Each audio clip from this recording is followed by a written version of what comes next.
Una pregunta para ampliar la mirada. Diálogos entre disciplinas para descubrir el mundo.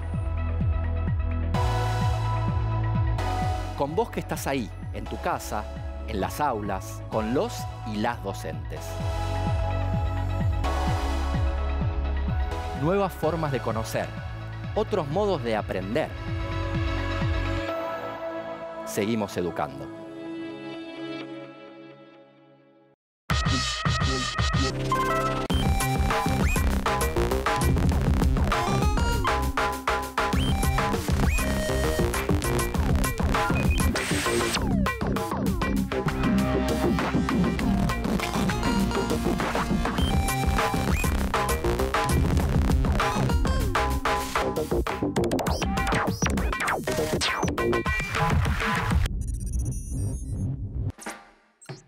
Hola, soy Andrés y hoy junto con Carla, profesora de Historia, y Ale, profesor de Música, nos preguntamos, ¿qué color tiene la música?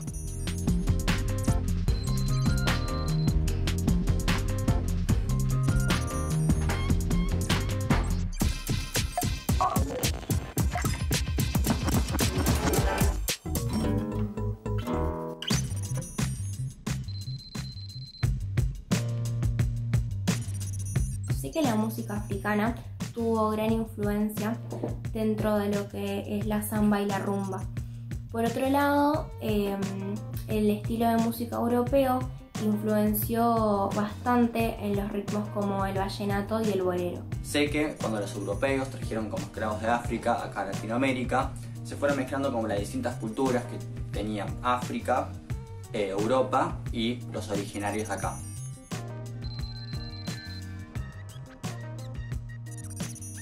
Los ritmos caribeños tienen mucho que ver con la música africana. Tienen muchísimo que ver.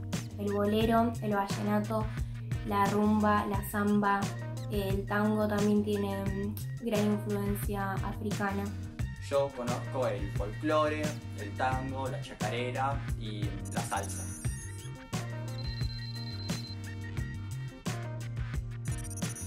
Sé lo que es el folclore, sinceramente no lo escucho porque no es mi género favorito de música, pero sé lo que es por parte de mi familia. El folclore es un estilo de música que además reúne las costumbres propias de cada país. En mi casa escuchamos folclore, pero más que nada se escucha bastante cuando hay reuniones grandes, familiares. Tengo entendido que el folclore es como una mezcla de tradiciones, de música, de canciones y de cultura. Y sí, lo escucho porque a veces mi papá pone a Teresa Parodi.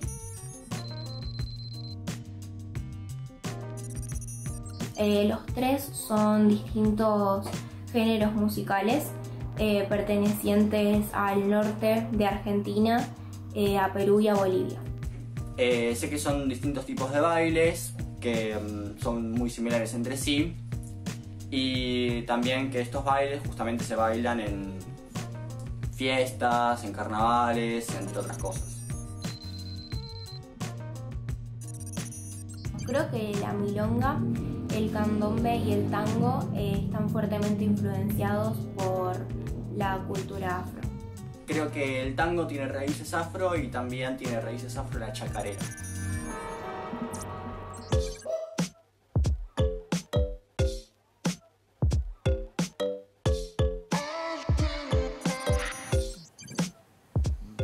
¿Qué pasó, Andrés? ¿Te volviste pintor?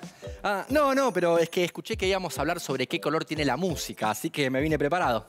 Sí, pero el tema de hoy es sobre otra cosa, no sobre pintura. La idea es identificar los orígenes de las comunidades mestizas y afrodescendientes en América Latina, pero con especial atención en nuestro país. Sí, y vamos a hablar de colores, pero de los que sumaron las primeras corrientes migratorias, principalmente desde lo cultural y lo musical, y además rastrear esas migraciones que conformaron posteriormente las poblaciones mestizas y afrodescendientes en América Latina. Me gusta, pero además podemos aprovechar y conocer más de fondo cuáles son los aspectos que se vinculan a la identidad y la cultura afro en nuestro país, fundamentalmente en aspectos relacionados a la música y la danza. Hagamos un programa bien musical, además de histórico. Sí, porque tenemos que irnos al pasado para conocer a la población afrodescendiente del actual territorio argentino y debemos irnos a los primeros años del siglo XIX, cuando eran cerca de la mitad de la población total. ¿Y qué porcentaje representaba el colectivo afro en esa época? A comienzos del siglo XIX, la Argentina tenía entre el 30 y el 60% de la población descendiente de africanos y africanas, dependiendo de la región. Pero ese número se reduce drásticamente. Varios años después eran apenas entre el 2 y el 3% de la población local. Pero, ¿qué pasó para que haya una caída tan drástica en ese número de la población afrodescendiente? Es que incluso, Andrés, a pesar de lo dispuesto por la Constitución de 1853, en esta región hubo esclavos hasta 1860. La historia nos da como principales causas la participación de los afros como primera línea de combate en las guerras de la independencia y luego la del Paraguay. Y a esto se sumaron las epidemias de cólera en 1861 y la fiebre amarilla 10 años después, responsable de un gran número de muertes entre los más pobres, incluidos los afroargentinos. Pero quizás la principal está en el mestizaje. Y eso nos hablaría entonces de una presencia que sigue y de manera muy activa. Fueron mixturándose poblaciones originarias con los europeos, con criollos, con afros. Así es, pero vayamos por partes. Me gustaría que empecemos centrándonos en las comunidades de afroargentinos y afroargentinas, para luego conocer otras comunidades que también surgieron a raíz de procesos de mestizaje. Bueno, es que para eso justamente tengo a alguien especialista en historia y educación musical, como vos, Ale, y la tenemos a Carla, que conoce como pocas la historia. Así que, ¿qué les parece si en lugar de pintar me pongo a cantar, por ejemplo, Color Esperanza? No, por favor, mejor no. La presencia afro en América se remonta desde su conquista en el siglo XVI, cuando ya existen registros de la presencia africana que llegaron como esclavos. Se estima que unos 70.000 esclavos llegaron al Cono Sur, principalmente al Río de la Plata. Muchos de ellos se quedaron en las ciudades para realizar labores domésticas o artesanales. Otros fueron obligados a trabajar en el campo o en las minas.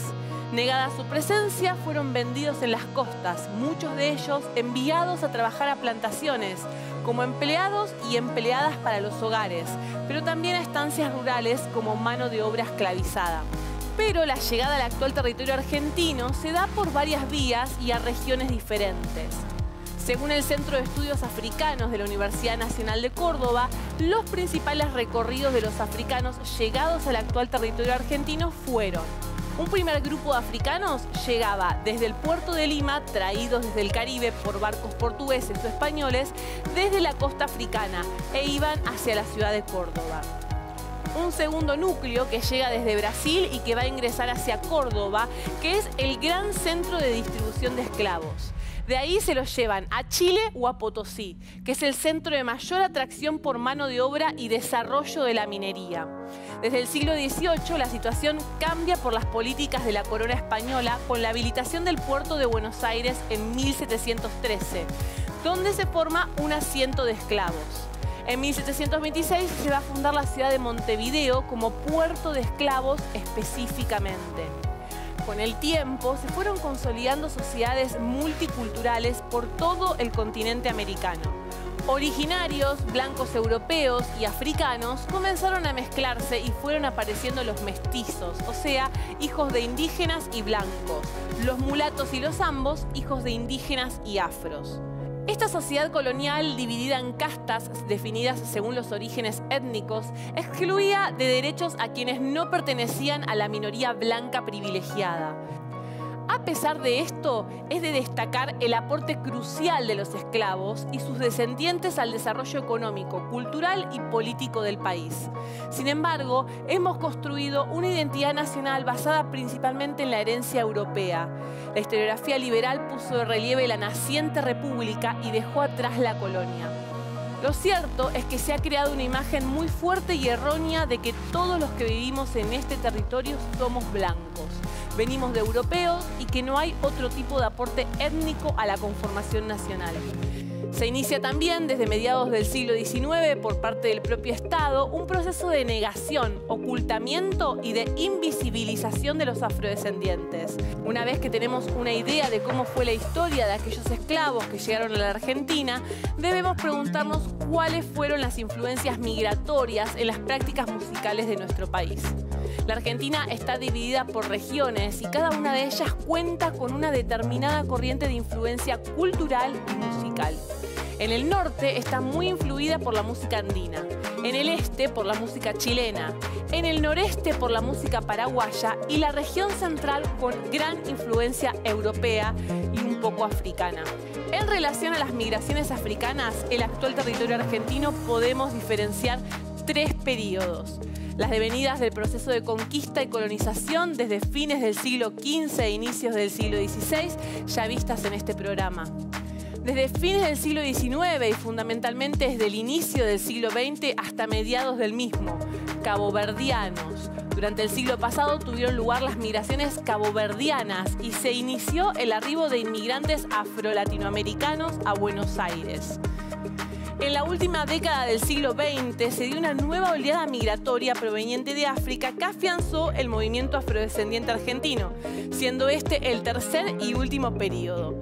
Durante la segunda mitad de la década de 1980, la llegada de afrodescendientes de distintos países, principalmente provenientes de Uruguay y Brasil, pero también de Cuba, Ecuador y Perú, dedicados a enseñar danza y percusión afro, tuvo como resultado una cierta visibilización de las comunidades en Argentina.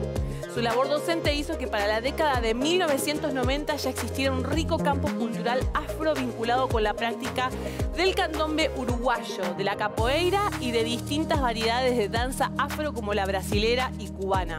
En la última década se agregaron la percusión y las danzas africanas relocalizadas por inmigrantes de ese origen y por argentinos y argentinas que allí las aprendieron.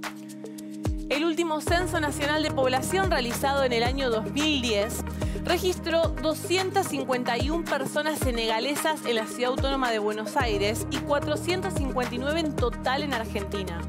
Hoy, miembros de esta comunidad contabilizan ya alrededor de 4.000 senegaleses en el territorio nacional. Asimismo, y de acuerdo a la Dirección Nacional de Migraciones, durante enero y julio de 2013, regularizaron su situación migratoria alrededor de 2.000 personas senegalesas que arribaron con posterioridad a la regularización realizada en el año 2004.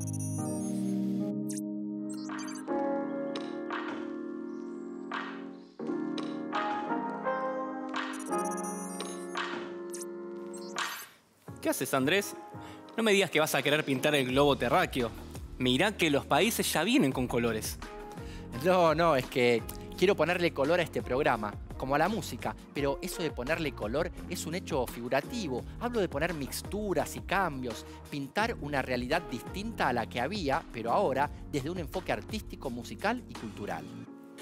Claro, está bien, Andrés. Analicemos ahora desde la educación musical el impacto que tuvo la llegada de los esclavos africanos a nuestro continente, pero también el de las otras comunidades mestizas que se sucedieron en el mismo periodo. Exactamente, porque podemos hablar ya de distintas estéticas musicales mestizas y afrodescendientes, ¿no es verdad? Por supuesto, la introducción en América de elementos e instrumentos musicales europeos y africanos, más aquellos que ya existían de los nativos, generó una creación musical única y multicultural en toda América Latina. Además, los españoles introducen una escala musical más amplia que la pentatónica indígena y un repertorio melódico y poético transmitido a la vez oralmente y por mediación de escritos como los cancioneros. Claro, y tengo entendido que los tambores, uno de los instrumentos musicales más antiguos de la humanidad, y el toque africano transformaron todo. ¿No es así? En cierto modo sí, Andrés. En este proceso de americanización que sufrieron los esclavos, ellos han integrado a las percusiones europeas una riqueza rítmica nueva, caracterizada por las notas sincopadas, a contratiempo y por las suspensiones. Eso que es prolongando una nota que forma parte de un acorde sobre el siguiente, produciendo disonancia.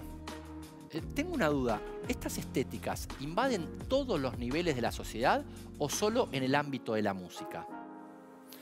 Todas, Andrés, todas. las cultas o hegemónicas, y las populares o subalternas ejecutadas por gente de origen social bajo, como los mestizos y los mulatos. Vos fijate que tenemos composiciones religiosas o profanas, serias o bufas, pero en este nuevo escenario, lo que fue antes un arte barroco puede convertirse con el paso del tiempo en arte popular y rural. Las décimas, por ejemplo, tienen gran difusión en toda América, bajo una forma poética y culta, pero también como canto popular, donde sabemos que su origen proviene de la España del siglo XVI.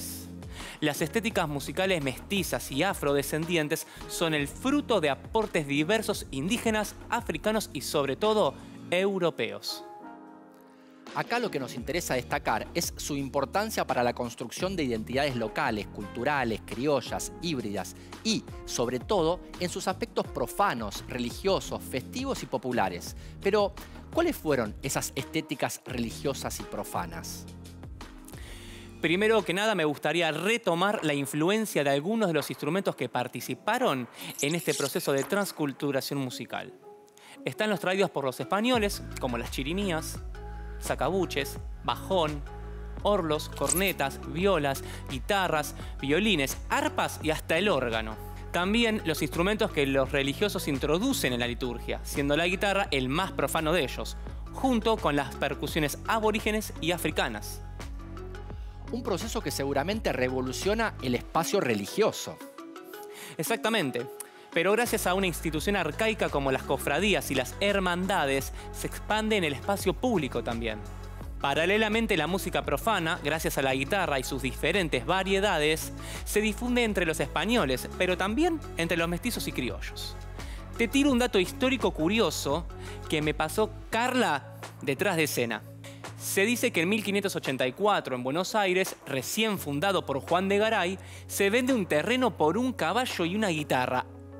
Así de importantes eran los instrumentos. Claro, como hemos visto en otra ocasión en el programa de ¿Por qué Colón no descubrió América? La integración de elementos profanos dentro de lo religioso es quizá el componente más importante de la estrategia de la evangelización que utilizaron los jesuitas en sus reducciones de las comunidades aborígenes. Los jesuitas desarrollaron una pedagogía de la teatralidad muy buena, ya que estos se valían de la estética para atraer a los indígenas y a los afrodescendientes a la iglesia. Hay muchísimas referencias sobre la importancia de la música y se dan generalmente en las grandes festividades. El catolicismo, por ejemplo, en el Corpus Christi, y en el Perú, por otra parte, esta gran fiesta coincide con el Inti Raymi e implica una exhibición teatralizada de las élites incaicas, que desfilan con sus trajes y sus plumas. La música religiosa y las músicas profanas coexisten, ya desde el comienzo de la evangelización. En el Perú, los villancicos interpretados como cachuas o caucha en el idioma original y la poesía culta de origen peninsular. Aquí bajo la forma de décimas, que canta a la manera de los romances clásicos. La ejecución del Tupamaro de Cajamarca.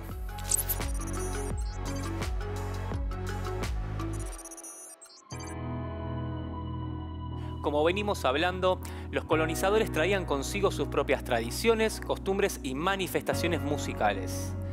Por otro lado, las comunidades precolombinas eran mucho más diversas que las europeas y por ende también tenían sus propias culturas, tradiciones, creencias, religiones, idiomas, dialectos, expresiones musicales, etc.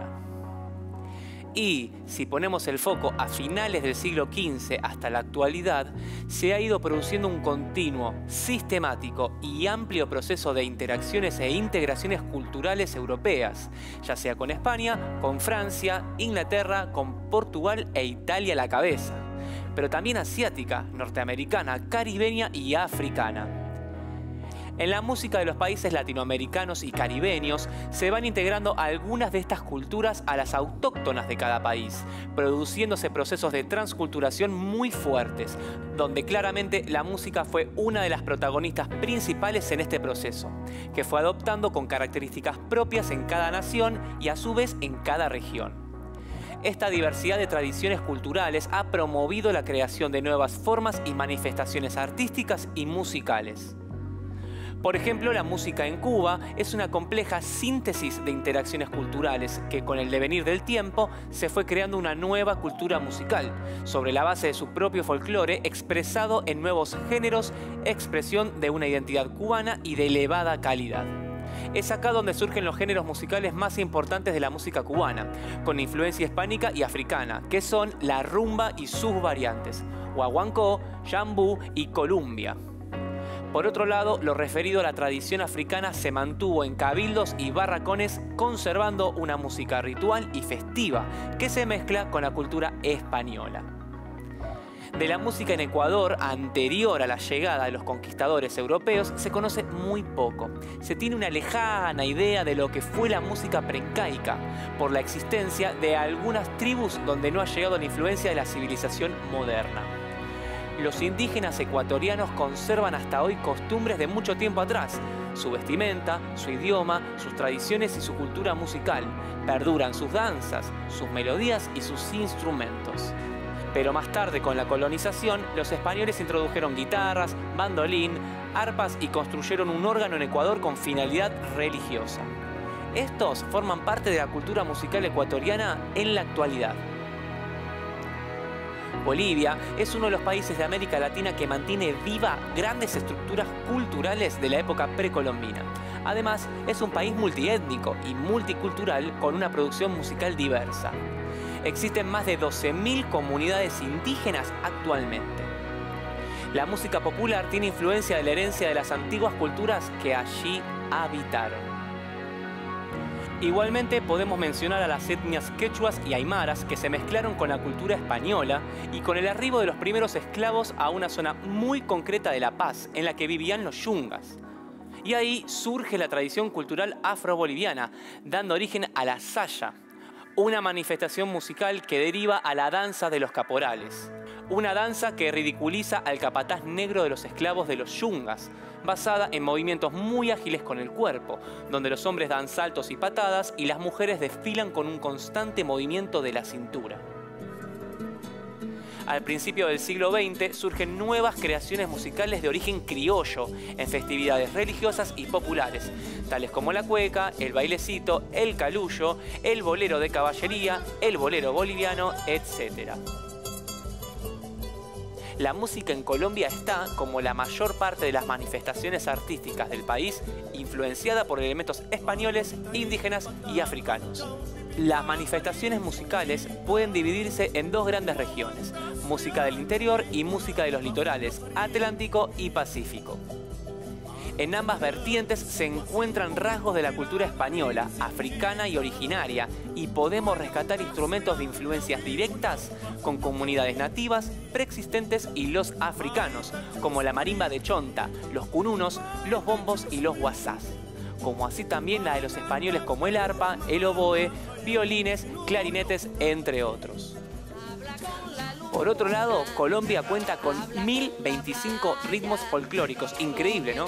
Entre ellos podemos resaltar la cumbia, el mapalé, el bullerengue, el porro, el vallenato, el calipso, la contradanza, la chichamaya, el joropo, el merengue, el merecumbé, la música popular colombiana, etcétera, etcétera, etcétera. Mojada, mojada, mojada, mojada.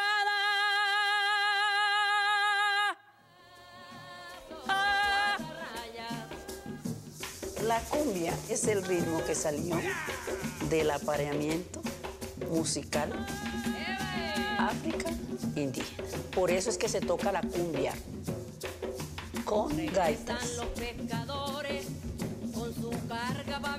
con millo, con acordeón, con guitarra, en banda, y se canta con el tiempo de la cumbia. Y el tiempo de la cumbia tiene que ver con el sonido del río, con el rimar. Y agárrala con la tarraya y púyale los ojos donde ella vaya.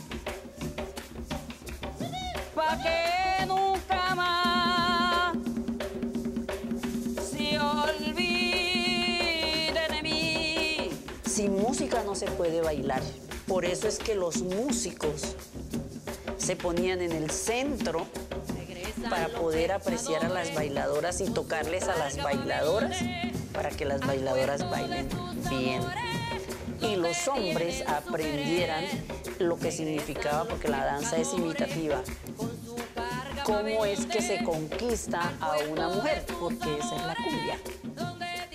Mientras tanto, en Brasil, su música es el resultado de la fusión de variados elementos, también provenientes de indígenas, africanos y europeos.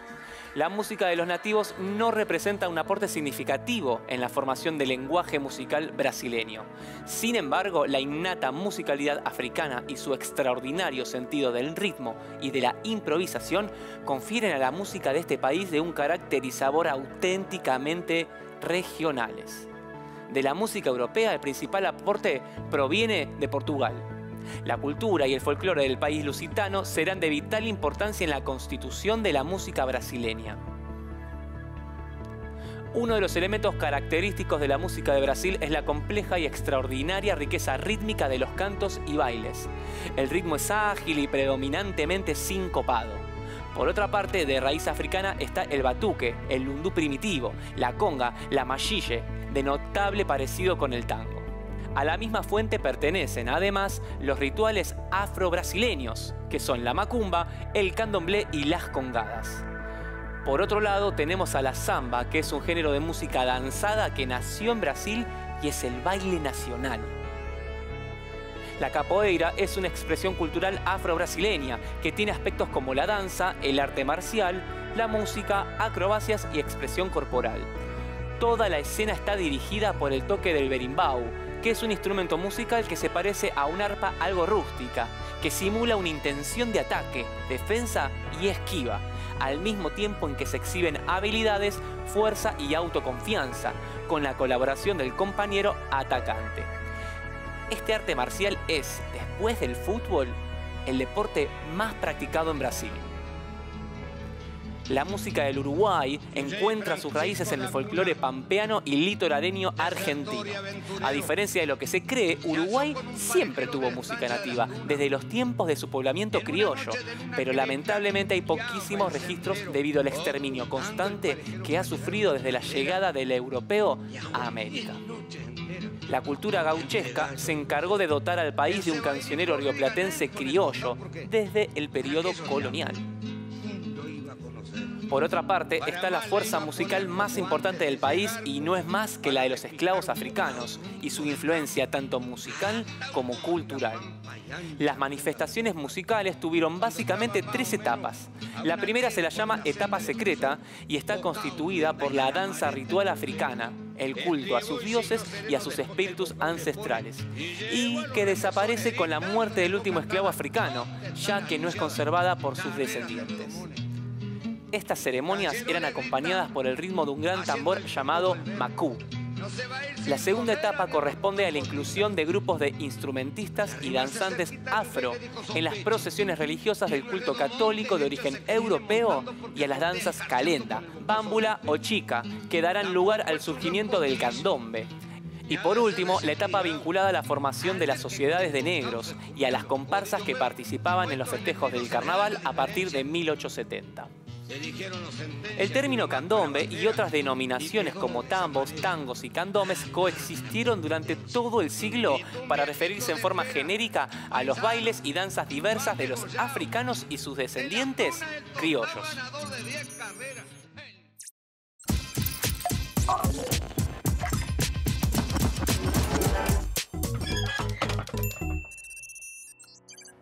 Ya que hablamos de la influencia africana en la música de nuestro país y de América, se me ocurrió que podemos hacer a manera de tutorial uno de los instrumentos más significativos, un instrumento presente en casi todas las culturas, el tambor. Un tambor es un instrumento de percusión de sonido indeterminado, que consta de una caja de resonancia, que suele ser de forma cilíndrica, y una membrana llamada parche, que cubre la abertura de la caja. Algunos tipos de tambores tienen parches en ambos lados. El sonido se obtiene al golpear el instrumento en el parche con la mano o con baquetas. También se suele percutir la caja.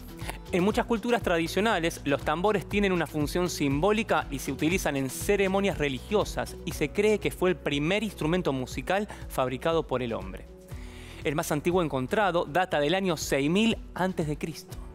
Paso 1. Vamos a tener que hacer una búsqueda de materiales para hacer este tambor reciclado.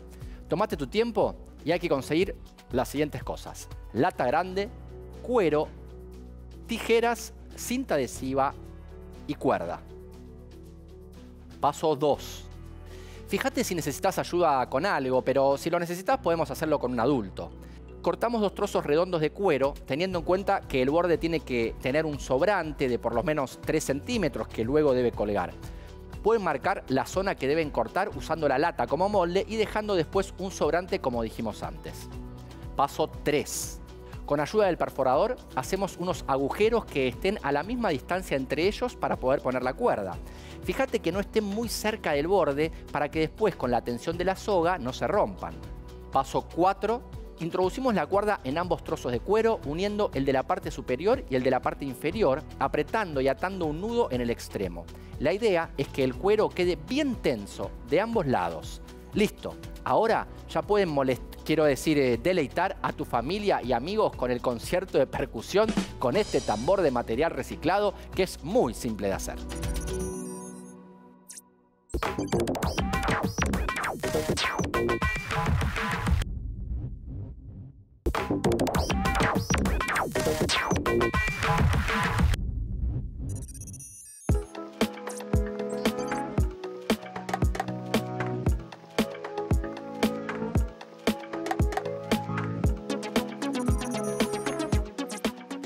Ya vimos qué colores aportaron a la llegada de la cultura africana a América, pero ¿qué pasó en nuestro país?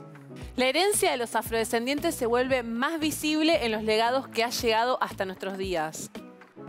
Por ejemplo, Andrés, la herencia cultural es muy potente y la podemos ver, por ejemplo, en el baile del tango, que tiene claramente orígenes afrodescendientes. Sin embargo, gran parte de nuestro folclore, la samba, la chacarera y muchos ritmos del folclore argentino y del tango, tienen también una influencia africana. En la zona del Río de la Plata, que separa la capital argentina, Buenos Aires, y a la capital uruguaya, Montevideo, existe un dialecto que se denomina lunfardo, con raíces inmigratorias y que no escapó a la influencia de lenguas africanas.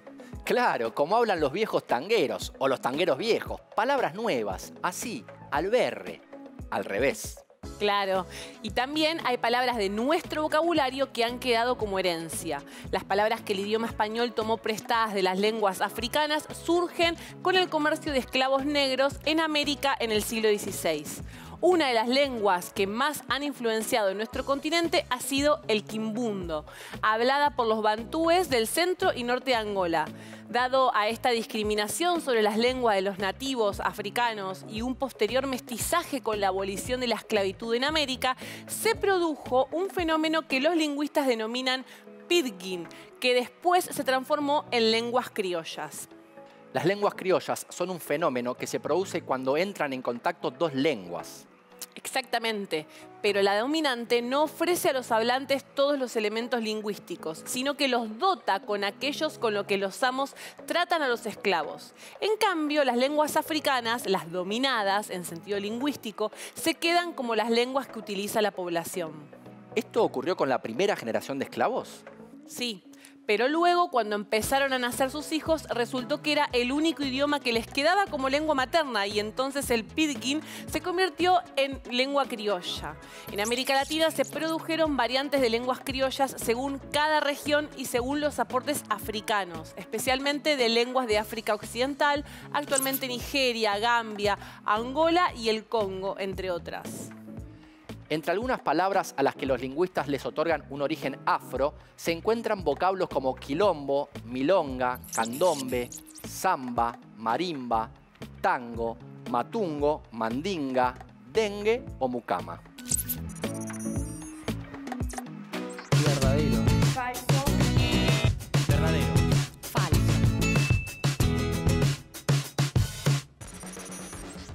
los primeros esclavos afrodescendientes llegaron para la época de la Argentina colonial. Verdadero. Verdadero. Esta afirmación es verdadera, ya que los primeros esclavos negros llegaron a Argentina cerca del año 1500.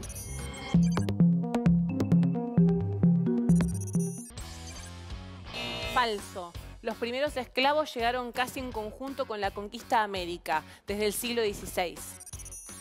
La palabra tango viene del francés y significa baile. Eso es falso. Creo que esta afirmación es falsa. Es falso, porque yo tengo entendido que la palabra tango viene de África.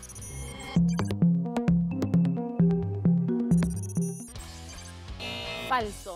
Los lingüistas la toman como salida de vocablos de la lengua africana. La llamada es una costumbre uruguaya cuyos desfiles se inician como una previa al carnaval. Esta no estoy tan seguro, pero creo que es verdadero. La afirmación es verdadera. Eso es verdadero. En Uruguay todos los años se hacen, bueno, en Montevideo todos los años se hacen este tipo de festivales durante el mes de febrero. Puede ser antes o durante los carnavales.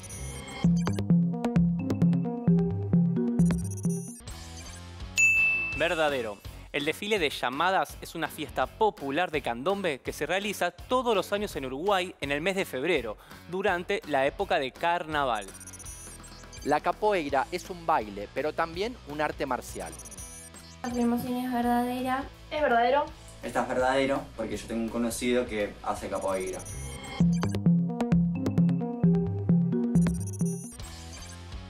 Verdadero. La capoeira es una expresión cultural afro-brasileña que tiene diversas facetas como danza, arte marcial, música, acrobacias y expresión corporal. El vallenato es un ritmo cubano que inventaron en los barcos pesqueros. Es falso. El vallenato es un ritmo de origen colombiano. No estoy segura de que su origen sea en Cuba, pero sé que su origen es en Centroamérica. En esta no estoy tan seguro, pero creo que es falso, porque no era de Cuba, sino que creo que era de Ecuador o de Colombia.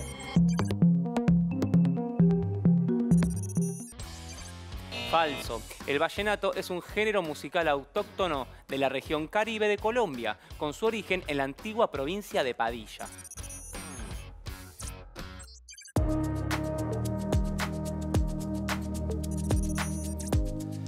Ya que estamos hablando de nuestro país, vamos a hacer un recorrido muy interesante, escuchando los aportes inmigratorios en cada género musical.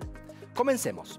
Por un lado tenemos las provincias norteñas, Jujuy, Salta, Catamarca y parte de La Rioja. Gran influencia del folclore andino por la cercanía con Bolivia. Empezaremos hablando del bailecito.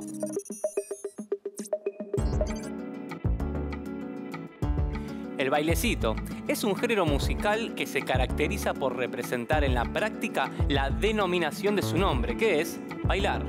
Esta danza se ejecuta mediante dos bailarines y se realiza moviendo los pañuelos. Esta danza de influencia incaica llegó a Argentina desde Bolivia y penetró en el noroeste a mediados del siglo XIX. Luego se extendió por las provincias de Catamarca, Tucumán, Santiago del Estero y Córdoba. Su origen remoto, como el de muchas otras danzas argentinas, debe buscarse en los bailes del Viejo Mundo, que España trajo a los puertos americanos y especialmente a Lima en la época colonial. El carnavalito es un baile que se realizaba antes de la llegada de los colonizadores y tiene un tinte de danza colectiva, llena de humor y de variada coreografía. Pero lo cierto es que en el siglo XIX tomó figuras de la contradanza europea, como el cielito o el pericón. Sin embargo, hoy en día se encuentra en la región noroccidental argentina y en Bolivia, tanto en sus formas antiguas como en las modernas. Es una danza de carácter alegre, plena de animación y colorido, que todos bailan contentos y sonrientes.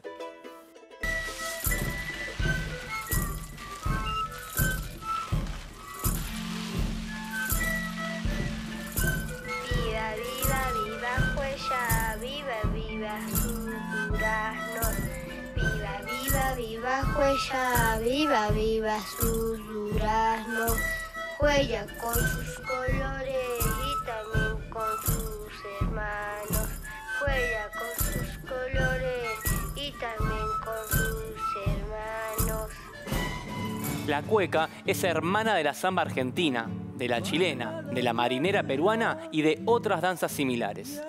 Todas estas cuecas son hijas de la zamacueca peruana o derivadas de ella. La cueca es una de las danzas que más arraigo tuvieron en Argentina, en cuyas regiones occidental y norte aún conserva cierta vigencia. Esta danza imita las torsiones de la gallina clueca en su baile, de ahí el nombre. Hay dos variantes de la cueca, la del norte y la cueca cuyana, más parecida a la cueca chilena. La cueca es un baile de pareja suelta, en el que se representa el asedio amoroso de una mujer por un hombre. Los bailarines, que llevan un pañuelo en su mano derecha, trazan figuras circulares, con vueltas y media vueltas, interrumpidas por diversos floreos. El origen de la cueca y de la samba es la zamacueca. Esta se arraigó en todo el continente latinoamericano en la época de las guerras de independencia y dio lugar a infinidad de formas folclóricas. Pasemos ahora a otra región, la región sureña, que es la de los gauchos de la Pampa, en su mayoría jinetes trashumantes y diestros en los trabajos ganaderos. Las melodías sureñas son melancólicas y tratan de la soledad del gaucho. Tienen gran influencia de la música culta española, sobre todo la religiosa, a lo que hay que añadir ritmos de esclavos negros. Se cantan con acompañamiento de la guitarra española y una de ellas es la milonga. La milonga nació en Uruguay y en los puertos del Río de la Plata alrededor de 1870. Se originó de las clases urbanas más pobres de la sociedad y los inmigrantes europeos y africanos. Estos segregados sociales utilizaron el candombe como ingrediente principal para hacer la milonga. Le agregaron elementos musicales autóctonos, la música de guitarra de los primeros colonizadores españoles y el toque final se lo dieron con la habanera, ritmo lento originario de Cuba. La milonga es un baile que se caracteriza por ser alegre, rápido y sensual, y en algunas ocasiones es acompañado de letras de canciones. ¿Qué animal para compadre una máquina, señores? Y para hacer las cosas peores, sin sujetarse un instante, se boleaba por delante sobre las mismas costillas, así quebró en las hilillas al correntino escalante. ¿Y a cuánto más nuestro peor? Díganlo los alderetes, dos hermanos muy jinetes, que eran del rincón. Otra es la huella, que es una danza muy popular que se bailó en todo el territorio de la República Argentina a principios de la década de 1820. Es una danza picaresca y galante, que se baila con maneras cortesanas y suaves, descartando absolutamente los zapateos desenfrenados. Esta danza es una adaptación a nuestro medio, costumbres e idiosincrasia, de aires provenientes de Europa. La región oeste comprende la región cuyana, provincias de Mendoza, San Juan y San Luis. Tiene influencias de la música y de los ritmos chilenos, por ejemplo, la cueca que ya vimos y la tonada. La milonga floreada. No sé qué tiene esa calle que parece que ha llovido.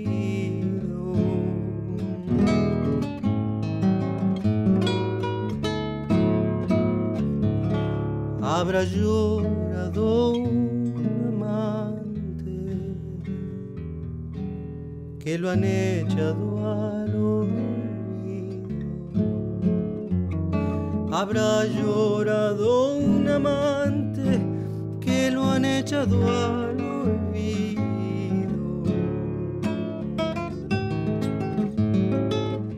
La tonada es un género que se nutrió de influencias musicales de distintas partes de Latinoamérica y tomó algunas particularidades sonoras que le son muy propias y que no se dan en otras regiones. ¿Qué caminos recorrió la tonada para que suene como la escuchamos hoy? No sé qué tiene esa calle que parece que ha llovido.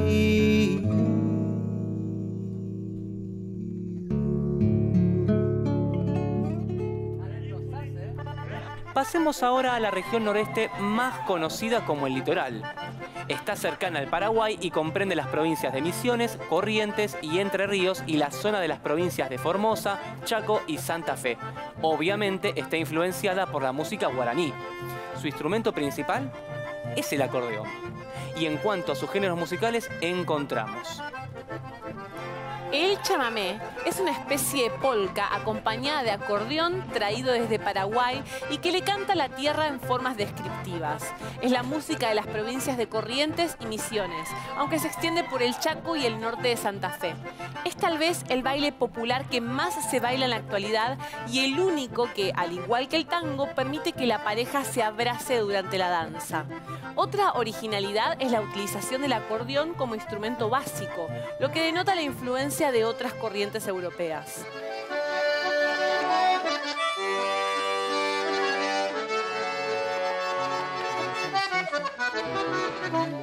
La chacarera tiene cierto parentesco con el gato y pertenece al folclore vivo, ya que se baila al natural en los ambientes populares de algunas provincias. Es posible encontrarla en Santiago del Estero, Catamarca, Salta, Tucumán, en el sur de Jujuy, La Rioja, Cuyo y parte de Córdoba, aunque es de la primera de esas provincias de donde provienen las chacareras más conocidas. La chacarera es originaria de la provincia de Santiago del Estero, que ha llegado a extenderse por toda la Argentina. Se ejecuta tradicionalmente con guitarra, bombo legüero y violín. Y existen chacareras cantadas tradicionales como también solo instrumentales. Se baila por parejas que danzan libremente, pero en grupo, con rondas y vueltas. Es un ritmo campesino muy vivaz, de compás ternario, con versos y letras humorísticas. Se zapatea como el malambo y se acompaña a veces con castañuelas flamencas. La influencia del flamenco español parece clara. Es muy popular en Santiago del Estero y en Las Pampas. La samba, derivada de la zamacueca peruana, se bailó en el siglo pasado en todas las provincias argentinas y actualmente aún conserva alguna vigencia en las occidentales y norteñas. La samba es el ritmo argentino por excelencia. No se debe confundir con la samba de Brasil. La samba es un ritmo grave y muy extendido en toda la nación. Sambo es el nombre que se da a los mestizos afroamericanos, cruce indígena americano y venido del África. Que llora un crespín. Y si le escucha mi chola, yo sé que ella llora por ver. Argentina tiene aproximadamente unos 80 ritmos y danzas argentinas, y es el tango la danza más reconocida internacionalmente.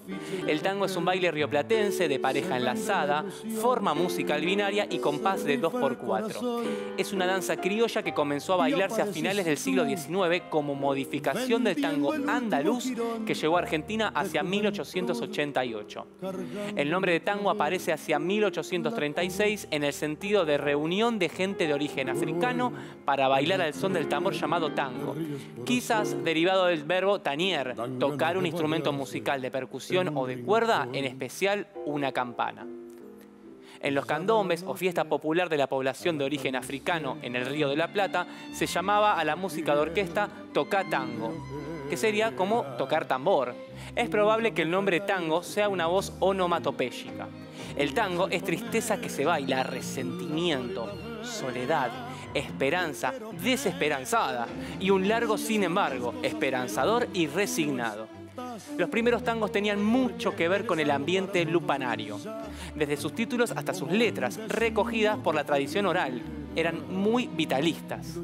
Muchas de aquellas letras recogen coplas populares de larga tradición, a veces de origen español, como el famoso Bartolo. El tango fue perdiendo su envilecimiento andando el tiempo. La tristeza, que no aparecía en las viejas músicas y letras, se atribuye a que los arrabales, bailongos, burdeles y gentes que lo frecuentaban y que dan origen al tango debían parecerles tristes a los autores. Respecto a los instrumentos del tango, podemos mencionar el bandoneón, la guitarra, el piano, el violín y el contrabajo, marcando una clara influencia europea. Yo te di un hogar, fue culpa del amor, dan ganas de balearse en un rincón.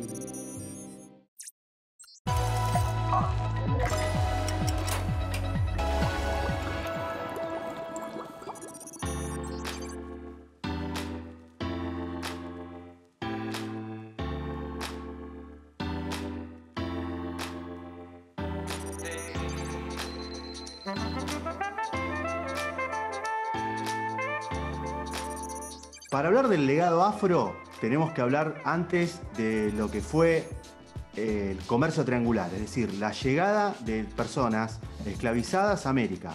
Cuando nosotros hablamos del legado afro, estamos hablando de todo lo que esas sociedades a nivel cultural nos van heredando.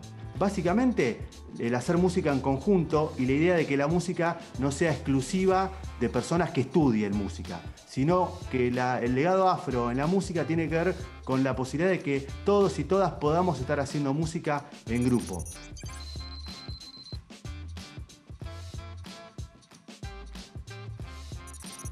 Son muchas. Si empezamos a hablar de países, podemos hablar de músicas como el rock, el funk, el hip hop, podemos hablar del gospel, del rhythm and blues, podemos hablar de la cumbia de tambores colombiana, podemos hablar de la bomba ecuatoriana, podemos ir dando algunos ejemplos de repente, ¿no? Por ejemplo, vamos a tocar Congo de República Dominicana. Ole tengue mamá, ole tengue papá, ole tengue mamá, ole tengue papá. O música garífuna de Guatemala. Te donagoneado, ahora ne guadunare, ae magu, ahora ne guadunare. O nuestro candombe, el secreto mejor guardado de Buenos Aires, el candombe porteño. Mamita, siento un murmullo, es el murmullo del tambor. Mamita, ¿querés que baile? Permiso voy a pedir. Estamos en una fiesta y nos vamos a divertir. Bueno, mamita, ¿querés que baile? Permiso voy a pedir. Estamos en una fiesta y nos vamos a divertir. El candombe también es una danza, ¿no? Bailo. Entonces, cuando hablamos del legado afro, tenemos que hablar de memorias sonoras, ¿no? De ese proceso que dijimos de la esclavización, de esas personas que fueron llegando. Y esas memorias son sonoras, son corporales. Entonces, son muchos los ejemplos en donde nosotros vamos a encontrar.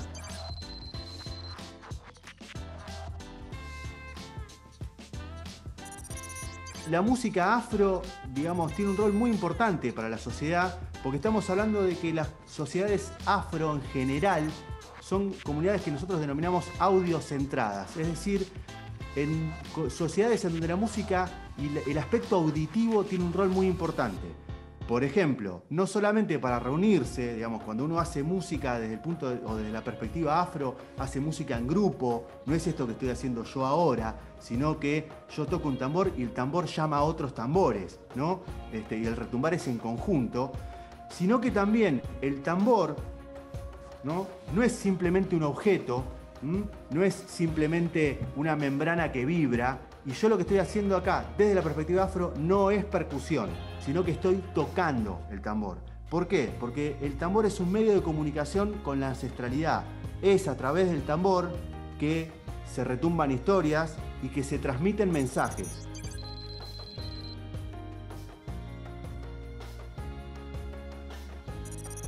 Bueno, podemos contar muchas historias. Yo voy a elegir contarles brevemente la historia de un músico que estamos estudiando en el Instituto de Etnomusicología de la Ciudad de Buenos Aires, que se llamaba Zenón Rolón. Zenón Rolón fue un músico que nació en 1856 y murió en 1902, pero él era afroporteño, afroargentino del tronco colonial, es decir, descendiente de los esclavizados.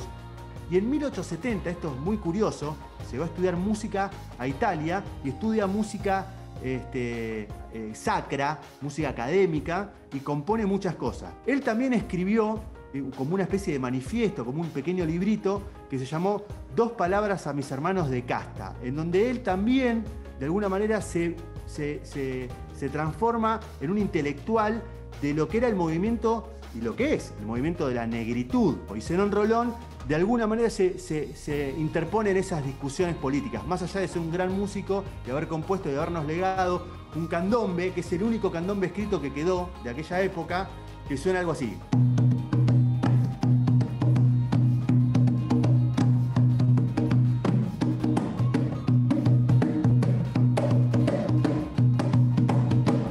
Lo toca para tambor y mazacalla.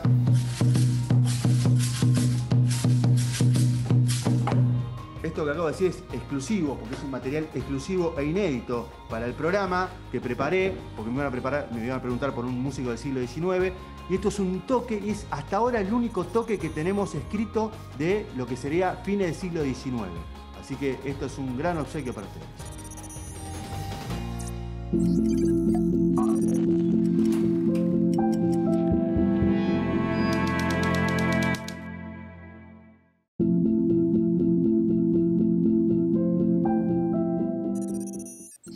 Hay una categoría que introduce la antropología, que es la idea de etnocentrismo. ¿Qué es el etnocentrismo? Hay dos maneras de explicarlo, dos maneras que convergen en una misma noción. Ser etnocéntrico es juzgar otra cultura con los valores propios de mi cultura. Esa explicación nos sirve para entender cómo muchas veces a costumbres o culturas que no son las propias las juzgamos como inferiores porque suponemos que la nuestra es mejor o que tienen que asemejarse lo máximo posible a nuestra cultura que consideramos la correcta. De ahí la segunda definición o explicación del etnocentrismo. Es considerar que los valores de nuestra cultura son lo más cercanos al modelo de lo humano. Esto claramente arroja a todas las otras culturas que no son las nuestras a un lugar como máximo inhumano y como mínimo bastante alejado de lo que debe ser para esta concepción un ser humano normal. Si vemos lo que es la historia de Occidente, vemos que Occidente siempre ha sido muy etnocéntrico, por no decir eurocéntrico. En la época griega antigua, todo lo que no era griego era considerado directamente por fuera de lo humano. El mundo cristiano pega un giro a esta situación, pero también considera que un ser humano para ser pleno tiene que evangelizarse, o sea, tiene que recibir al Espíritu Santo y cristianizarse. En el mundo moderno, el iluminismo promueve una idea de igualdad universal. Claro que hay algunos humanos, los europeos, que están mucho más cerca de ese ideal porque poseen un saber, una cultura y un conocimiento que el resto no. El resto tiene que civilizarse para alcanzar entonces el modelo de lo humano. Y en nuestros tiempos de una globalización incesante, interminable, también se provoca el mismo escenario. Parecería que para ser parte de este mundo hay que pertenecer. Me acuerdo siempre de una frase del subcomandante Marcos que decía que en este mundo o sos cliente o delincuente. Esto significa entonces que de nuevo el que queda fuera del capitalismo propio de nuestros mundos postindustriales queda completamente afuera del sistema y no puede ser parte. ¿Hay un modelo del humano? ¿Por qué tenemos que deconstruir el etnocentrismo? ¿El ser humano es uno o diverso? Respuesta insoportable. El ser humano es uno y diverso. O sea, somos ambas cosas. Lo humano no define para un lado o para el otro. Somos una especie, somos humanos y lo humano es al mismo tiempo uno y diverso. El ser humano es varón y mujer, digo, para partir de algún lugar. Ahora, qué loco que a lo largo de la historia hayamos identificado mucho más modélicamente lo que es un ser humano con el paradigma del varón. Y sin embargo, somos los humanos, varones y mujeres como mínimo. Esto mismo sucede en términos culturales. Somos unos o muchos. Somos unos y muchos. La forma europea de constitución de la subjetividad humana es una más. Se ha creído siempre la única y la más cercana a la verdad. Pero por suerte, en estos últimos tiempos, la diferencia cuaja una forma diferencial, divergente de pensar lo humano. Desde este lugar desde las latitudes americanas y desde tantos otros espacios que intentan promover una identidad por fuera de la hegemonía occidental, es posible repensar lo humano en su diversidad. Y si le vamos a poner colores a la música, que sea este un buen momento. Hay ritmos que no son de nuestro país, pero que se escuchan de igual manera. Acá los juntamos para conocerlos y hacer del día un momento más colorido. Candombe uruguayo. El candombe, como estuvimos viendo, surge en la época colonial como el principal medio de comunicación de los africanos esclavizados que desembarcaron en el puerto de Montevideo. Nació también como una forma de comunicación, danza y principalmente construcción de identidad. En aquel entonces, la práctica del candombe era exclusivamente por parte de africanos y afroorientales, quienes tenían destinados lugares especiales llamados tangós. Estos afrodescendientes efectuaban sus ceremonias con danzas y cantos al son de los tamboriles. Posteriormente surge la comparsa, también llamada comparsa negra o lubola, que es la agrupación que congrega a los personajes típicos del candombe, como son la mama vieja, el gramillero, el escobero y un numeroso cuerpo de baile representado por bailarines de ambos sexos que expresan un profundo sentido religioso vibrando con el ritmo generado por la cuerda de tambores. También se los llama popularmente tamboriles. Los tambores constituyen la esencia fundamental. El tambor es tocado golpeando la lonja con la mano abierta y con un palillo que puede batir también sobre la madera. Se cuelga de un hombro mediante una correa para poder marchar mientras se toca. Delante de la cuerda de tambores, el ritmo del candombe es logrado por la combinación de 3 tambores: el piano, el chico y repique. Rumba cubana. La rumba emerge como resultado de la confluencia entre tradiciones musicales tribales africanas, arábico-andaluzas, fundamentalmente el flamenco, y afro-haitianas, principalmente la denominada tumba francesa. La rumba se fue cristalizando como una musicalidad peculiar e inédita en un proceso marcado profundamente por las circunstancias histórico-sociales de su surgimiento, entre las que se destaca la influencia mestiza e indígena. Samba brasilero. Tanto el surgimiento como la popularización de esta expresión musical son resultado de procesos de exclusión social de los sectores populares, particularmente de mestizos y afrodescendientes en Brasil. Es así que emergen nuevos estilos o modalidades de samba en cada fase, tales como el samba de roda, modalidad festiva y doméstica, y el samba de enredo, desarrollado para el desfile de carnaval.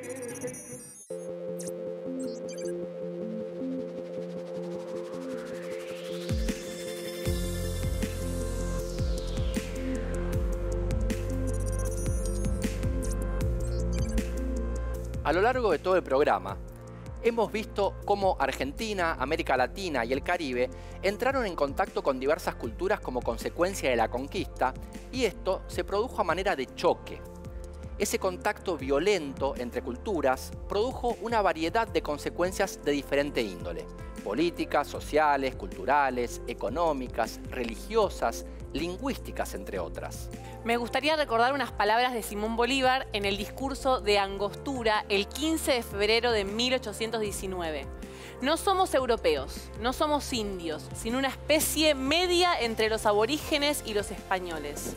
Tengamos presente que nuestro pueblo no es el europeo, que más bien es un compuesto de África y América que una emanación de Europa. Pues que hasta España misma deja de ser Europa por su sangre africana, por sus instituciones y por su carácter.